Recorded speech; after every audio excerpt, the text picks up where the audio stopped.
Hello and welcome to my humble little workshop. Exciting news today, I just received in the post this morning my snazzy new bench peg. For those of you who don't know, a bench peg is an essential tool for a jeweller, and it's basically a piece of equipment that is attached to my desk, and it looks a bit like a triangular doorstop. And it's an absolutely essential piece of equipment for any jeweller, and it has many purposes and many functions, but the main one is that it helps pierce things out, so cut things out, and it helps cut metal or wax or whatever you're working with, but it is a base for you to cut on basically. So my new bench peg is formed, as you can see, by the wooden peg itself, with both a flat and an angled side, which can be flipped in accordance to what I need depending on what job I'm doing. This peg is held together by a clamp, which is also an anvil, which provides me with a flat steel surface that I can use to hammer on, for example. So I'm really excited about this feature in particular because my previous one didn't have an anvil part, so I finally have somewhere that I can hammer on and work on. So this is my new peg and I can't wait to change it. I know that sounds very weird, I've only just bought it and already I'm wanting to change it. I should perhaps explain that in most cases when a jeweller buys a piece of equipment or a tool, it's not ready to use as is. So jewellery making is a very physical job, and as your body is very involved, every person's body is different and therefore has different measurements and has different kinds of strength located in different kind of areas. So your tool needs to reflect that. Your tool is an extension of your body. So in order to reflect this and to do the best job that you can and maximize your own body strength and your own body shape, to do the best job that you can, your tools will basically need to be adapted for your body type and also for the kind of jobs that you do. So depending on what jobs you actually need to do, your tools will change according to those jobs. So if you're a stone setter, your tools will be different,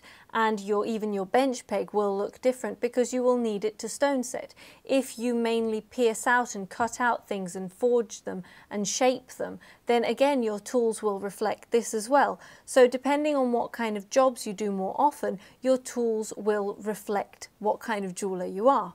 But also depending on what jobs you maybe then evolve to do, your tools will evolve with it, and you will end up creating a tool that is perfect for your specific needs as a jeweller.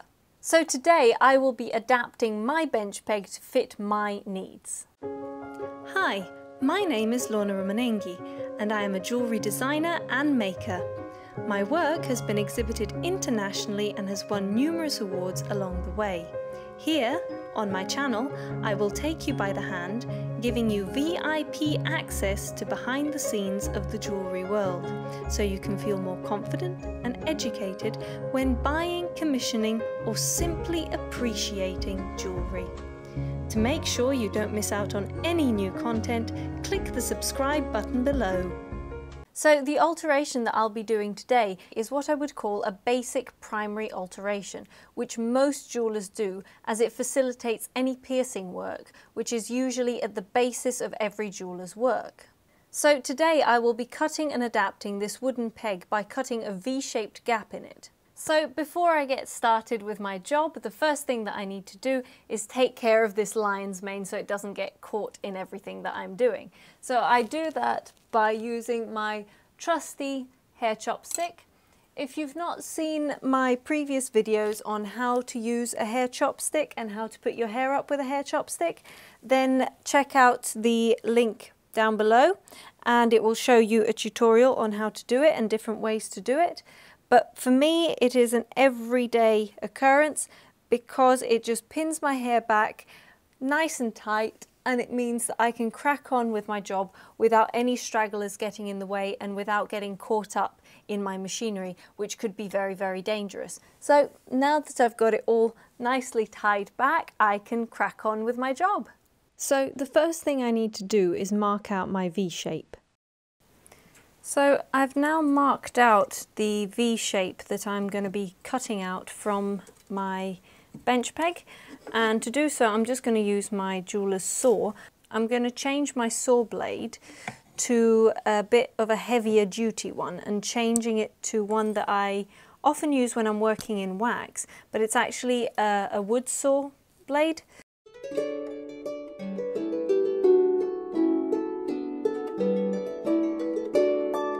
There we go, listen for the little ping. Yep, that sounds about right.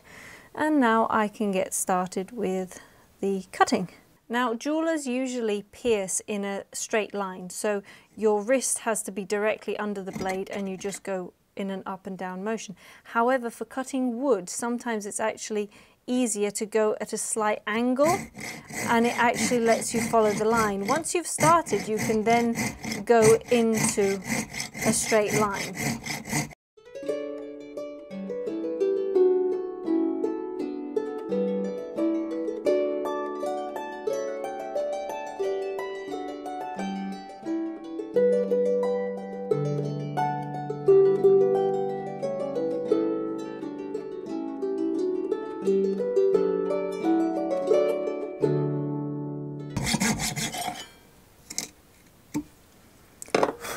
And there we go.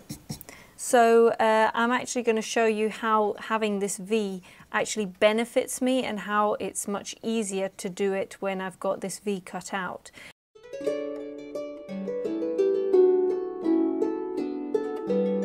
I'm going to revert back to my thinner saw blade.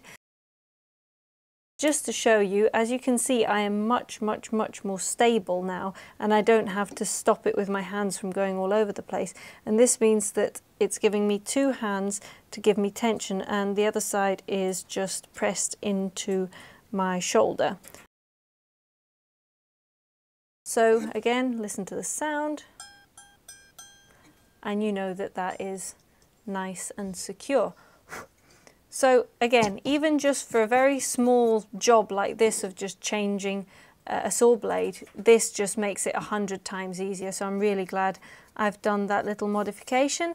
As I said, because of different jobs that I may be doing in the future and because of different necessities, this bench peg will need to be altered a few times. I may put in smaller V's here and smaller little indentations to help me with stone setting. I may put another cut in here if I feel I need a kind of a side cutting point. But I'm just going to see how it goes. But for now, I've just got my basic V shape, and this already permits me to do a lot more than before. So I hope you've enjoyed today's little tool time video. And if you like this video and would like to see more like it, then please subscribe to my YouTube channel and don't forget to click the little notification button that will keep you up to date with any new releases. If you have any questions or comments, then please just leave them down below or contact me directly through my social media at Lorna Design or through my website at lornaromanenghi.com. Thanks again for watching my video and see you next time.